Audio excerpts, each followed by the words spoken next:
कुछ लोग ऐसे हैं, उनके होंठ बड़े बड़े हैं, ऐसे जैसे ऊंट के होंठ होते हैं ना, उनके होंठ बड़े बड़े होंठ हैं और उनके कैंची के साथ काटे जा रहे हैं। फिर बड़े हो जाते हैं, फिर कैंची के साथ काटे जाते हैं, फिर बड़े हैं, फिर कैंची के साथ काट दिए जाते हैं। मेरे आका ने फरमाया, जिब्रील ये कौन लोग हैं, ये कौन लोग हैं कि जो इनके बड़े बड़े होंठ हैं जो कैंची के साथ काटे जा रहे हैं, ये कौन है लोग? जिब्रील ने अर्ज की, या रसूल अल्लाह, आपकी उम्मत में सिर्फ वो लोग हैं जो यतीमों का माल खाते हैं, ये वो लोग हैं। तो हलाल को छोड़कर हराम खाने वाले का भी अजाब मेरे आका ने अपनी आंखों से देखा है और ये अपनी उम्मत को बताया जा रहा है। मेरे आका बता रहे हैं।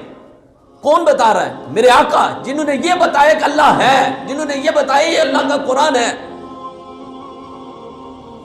जिन्होंने सब चीज की तस्दीक की है, वो हस्ती हमें बता रही है कि वाकई ये चीजें हैं मेरी उम्मत में। फरमाया, उम्मत वालों, मेरी उम्मत बच जाओ इन चीजों से,